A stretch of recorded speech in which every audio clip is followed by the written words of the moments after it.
Nous allons corriger le deuxième exercice supplémentaire du second degré. Alors, on vous demande de trouver l'équation d'une parabole qui comprend 3 points dont on vous donne les coordonnées. Alors, on sait que de manière générale, l'équation d'une parabole, c'est à la forme y égale ax carré plus bx plus c. Donc, ce qu'on veut dans cet exercice, c'est trouver des valeurs pour a, b et c. Alors, comme on sait que ces 3 points appartiennent à la parabole, ça signifie que si je remplace dans mon équation x par moins 1 par exemple, je dois trouver pour y 0. Donc, je vais procéder au remplacement. Donc je vais remplacer x par moins 1, donc je vais avoir a fois moins 1 au carré, plus b fois moins 1, plus c, ça doit donner 0. De la même manière, si je remplace x par 0, donc j'aurai a fois 0 au carré, plus b fois 0, plus c, je dois trouver moins 1. Et si je remplace x par 2, donc 2 au carré, plus b fois 2, plus c, je dois trouver 0.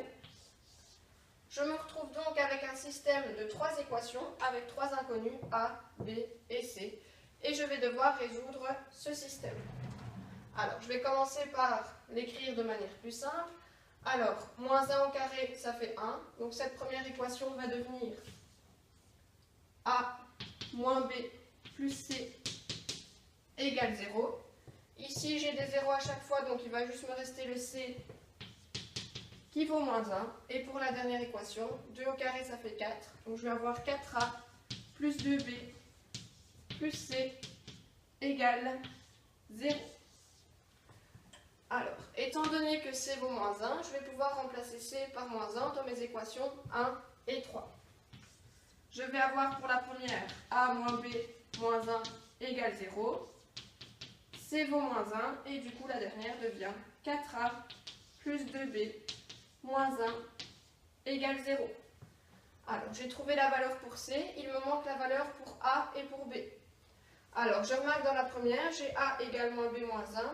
Je vais pouvoir facilement isoler A et alors je vais pouvoir remplacer dans ma dernière équation A par la valeur que j'ai trouvée. Donc si j'isole A dans ma première équation, moins B moins 1, si je passe de l'autre côté, ça va devenir B plus 1. Donc j'ai A qui vaut B plus 1, C qui vaut toujours moins 1, ça n'a pas changé. Et dans la dernière équation, je vais remplacer A par B plus 1. Donc je vais avoir 4 fois B plus 1 plus 2B moins 1 égale 0. Alors, de cette manière, dans ma dernière équation, je n'ai que des b. Donc, si je résous cette dernière équation, je vais trouver la valeur de b. Alors, je vais commencer par distribuer ma parenthèse. J'ai 4b plus 4, plus 2b moins 1, qui vaut 0. Alors, je vais rassembler mes b ensemble, mes termes indépendants ensemble. 4b plus 2b, ça me fait 6b. 4 moins 1, ça fait 3. J'ai donc 6b plus 3, qui vaut 0. Je vais isoler 6b à gauche, le 3 va passer de l'autre côté, ça devient moins 3. Et donc b vaut moins 3 divisé par 6, c'est-à-dire moins 1,5. J'ai donc ainsi trouvé la valeur pour b qui est moins 1,5. Alors, il me reste à trouver la valeur pour a, mais je savais que a c'était b plus 1 par l'équation étoile ici, que je vais noter avec une astérix. Étant donné que A vaut B plus 1 et que B vaut moins 1,5, je vais avoir comme valeur pour A moins 1,5 pour plus 1, c'est-à-dire 1,5. J'ai donc finalement A qui vaut 1,5, B qui vaut moins 1,5 et C qui vaut moins 1.